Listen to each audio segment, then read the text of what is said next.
Democracia, plataformas y violencia política, 40 años de la recuperación democrática, ruptura o transformación del pacto democrático. Es una jornada legislativa que tiene este título, que involucra, diferentes voces. Entre ellas está Florencia Lampreave, que es diputada nacional y que está en línea en este momento para hablar con nosotros. ¿Cómo está, Florencia? Buen día. Hola, ¿qué tal? Buen día, ¿cómo les va a todos? Bien, temas que parece se van postergando, pero que son muy importantes.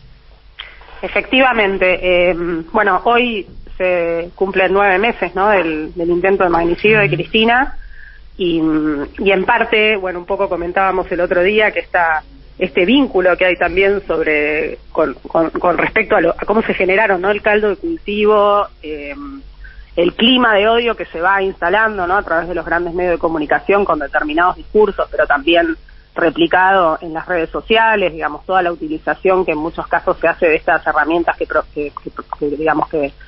permiten las redes sociales, que es el Big Data, ¿no?, la recolección de información para intervenir en procesos políticos y electorales. Tiene impactos que ya estamos viendo no solamente a nivel nacional, como estoy planteando este ejemplo, donde uno ve una relación en la forma en la cual se van generando esos climas de odio y luego cómo eso tiene un pase hacia la violencia política, sino también en otros países de la región, como es en el caso de Brasil, pero inclusive en Estados Unidos, y que también va de la mano de determinadas tendencias, antidemocráticas, negacionistas, hay toda una cuestión para analizar ahí, que claramente a veces en los propios tiempos que nos impone estas dinámicas que también que tienen que ver con la digitalización de la vida, con vivir, de la coyuntura, parar un poco la pelota para poderse dar el tiempo de pensar, de debatir y de abordar un tema que tiene obviamente una gran complejidad. Tiene una gran complejidad. Recién Ezequiel Rivero, que ya se suma a la mesa con preguntas, nos contaba de este proyecto en Brasil, que lo que genera es denuncias de atentados contra la libertad de expresión, por ejemplo, ¿no? Siempre que se piensa en alguna forma de administrar las complejidades que tiene la virtualidad, aparecen este tipo de posicionamientos, en este caso por parte de las empresas sobre todo, ¿no? Sí, exacto. ¿Cómo se hace? Hay una Sería la con pregunta. las plataformas no digitales, que es un poco la discusión que se está planteando en Brasil, que es que hoy las plataformas digitales no son autorreguladas, es decir, son espacios libres de la regulación de los estados nacionales. Entonces es muy difícil tener como la soberanía para poder realmente garantizar los derechos consagrados, tanto individuales como Estado, ¿no?, como colectivos, y está esa discusión sobre la regulación, que además también hay que decir, porque más allá de la propuesta de Brasil, me parece que tiene que ser una discusión que de algún modo trasciende las fronteras nacionales, por cuáles son las posibilidades entre este debate sobre la tensión entre limitar los discursos de odio o este tipo de vulneración de derechos y la libertad de expresión, que además en Argentina tiene una historia cara, ¿no?, nuestra libertad de expresión, y todos tenemos la voluntad, de protegerla, pero hay algunas cuestiones que para decir, ¿cómo regular? Y no siempre, también esto hay que plantearlo, porque en su momento, el año pasado, cuando se colocó de nuevo en agenda el tema de los discursos de odio, cuando ocurre lo de Cristina, como que tomó vuelo otra vez este tema y qué hacer con eso. También es cierto que no necesariamente es un tema que se puede abordar o se puede solucionar de manera inmediata con un proyecto de ley, con una normativa, obviamente la tentación, yo como legisladora me encantaría decir, presentamos un proyecto de ley y con esto se soluciona si la gente estuviera de acuerdo, pero ni siquiera estamos seguros que esa sea la forma, puede a veces jugar en contra. Entonces me parece que hay que pensar de manera más colectiva, también tiene que ver con renovar de algún modo determinados consensos, ¿no?, en la sociedad, y a veces hay herramientas que no necesariamente son punitivizar, no necesariamente implican una norma que limita o que prohíbe, sino que también tienen que ver con, en muchos casos, otros desafíos, ¿no?, que pasa con la cuestión fiscal, cómo hacemos que después se cumplan esas normas, ¿no? Y también una cuestión de educación, me parece, ¿no? Empresas, un montón de discusiones. Sí. No, la cuestión de educación también, hacia la ciudadanía sobre el uso de estas nuevas herramientas. Sumate, Ezequiel.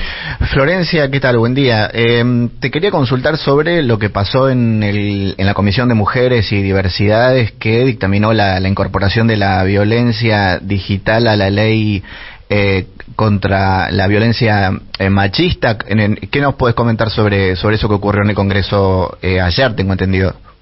Sí, eso es un dictamen muy importante, digamos que esto de la ley Olimpia, que como bien planteabas, bueno, justamente ahí yo, digamos, en la comisión planteaba también esta relación, que además hay un vínculo bastante directo entre estos climas de odio, estos discursos de odio y esta vulneración de derechos y el componente, digamos, misógino, el componente machista.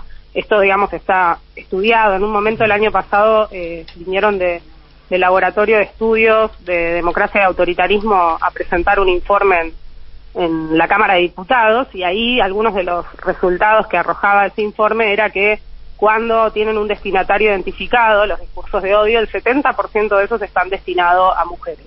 Obviamente esta ley la ley que planteabas, donde obtuvimos un dictamen, tiene que ver con la utilización sin consentimiento de material que justamente pasa por las redes, de video, de fotos, de utilización de este tipo de elementos, pero bueno, yo ahí también planteaba la cuestión de que es difícil hablar de este tema sin también politizarlo y sin hablar, en el caso de Argentina, de Cristina Fernández de Kirchner y el intento de magnicidio, porque también lo señaló de esa forma este informe, ¿no?, que presenta el comité de expertas en el seguimiento del Tratado de Belén de Opará, donde ahí plantean justamente todo el estudio que da cuenta de esto que yo planteaba en el inicio, de cómo se fue generando el caldo de cultivo a través de los grandes medios de comunicación, de la réplica en las redes sociales, para justamente terminar, y que hace 20 años que hay pruebas de cómo se va generando esos climas de odio que después terminan en el pase a la violencia explícita, y un poco lo que planteábamos también en la comisión el otro día cuando se dictaminó esta ley es empezar a romper esa sensación que todavía tenemos de que hay una cosa que ocurre en la virtualidad y otra cosa distinta que ocurre en la realidad, digamos, que es un pase, sino que hoy la virtualidad es un ámbito donde nosotros desarrollamos nuestra vida y es parte de nuestra realidad. Sí, entonces, incorporarlo como un territorio.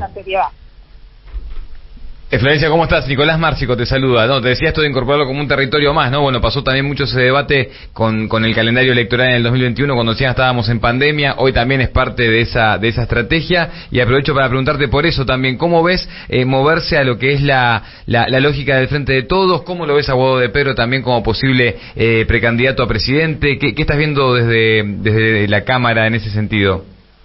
Bueno, obviamente yo de Guado, ¿qué podría decir, no? Es un compañerazo, me parece una gran opción como candidato, pero me parece que son definiciones que obviamente todavía no están saldadas en el marco del espacio del Frente de Todos, y yo ahí como parte, como diputada de la Nación, pero también como militante del espacio, estoy también expectante a esas definiciones, ¿no?, que son las definiciones más macro de cuál es la oferta electoral que más puede representar este momento, y con el que, digamos, que es más conveniente a nuestra estrategia también como espacio político y a los debates que nos tenemos que dar, también entendiendo que, como bueno, bien lo planteaba Cristina el otro día, por supuesto que las candidaturas y quienes tienen que ponerse adelante de un proyecto político es fundamental, pero que también nos debemos un debate respecto a nuestro programa político, ¿no? Ese es el tema que aparentemente me parece que es eso. Hemos tenido, de acuerdo también a la experiencia de estos 3 años y medio, digamos, me parece que una experiencia, una enseñanza tiene que ver un poco con también poder revitalizar cuáles son las políticas, cuáles son el programa que nosotros vamos a llevar adelante, más allá de quién sea la persona que lo encare, ¿no? Como primera cara, como primer mandatario, como primer gobernador o gobernadora, digamos, todas estas discusiones que a veces se quedan reducidas y que, bueno, además no es oculto para nadie las tensiones que hemos tenido durante este tiempo, digamos. Entonces me parece que nos debemos una discusión que implica las dos cosas, y en términos de las definiciones de estrategia electoral, digamos, yo en ese sentido espero las definiciones de mi conducción. Claro, y no solamente el tiempo apremia, sino el empeoramiento de los indicadores sociales, digo, para llegar a un acuerdo sobre ese programa de gobierno, porque además, enfrente la oposición lo tiene el programa de gobierno hace años. Repasábamos recién la carta de presentación de Jorge Macri arremetiendo contra las personas que están en mayor situación de vulnerabilidad, que son aquellos que están hoy viviendo en la calle en Buenos Aires. Digo, tienen muy en claro el programa, esto de dinamitar todo, de retirar el Estado, no dudan, lo tienen en claro hace muchos años.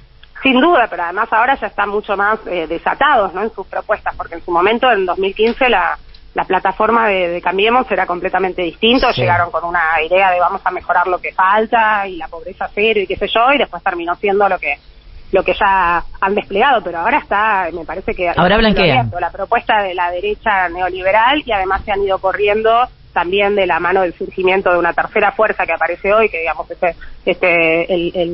los libertarios o los falsos, para mí son los fachos disfrazados de liberales, pero digamos que empiezan a correr también la agenda hacia ese lugar. Entonces ya ahora estamos hablando de, no sé, digamos, privatizar hasta las veredas, de tirar abajo el Ministerio de Mujeres. Me parece que es muy peligroso. Bueno, la discusión por la dolarización, que también tiene una historia en la Argentina, y son viejas caras y viejas recetas fracasadas, disfrazadas de algún grado de novedad que ya no tiene. Entonces es muy importante, digamos, ya más allá de las candidaturas, también poder dar este debate y de cara a la sociedad, ¿no? No solamente de la historia de nuestro país, de qué cosas se ponen en juego, sino también nosotros, bueno, volver a revitalizar nuestro espacio para que también pueda proponer algo más que no sea solamente la cuestión defensiva respecto de lo que está del otro lado. Gracias, Florencia, por recibirnos esta mañana.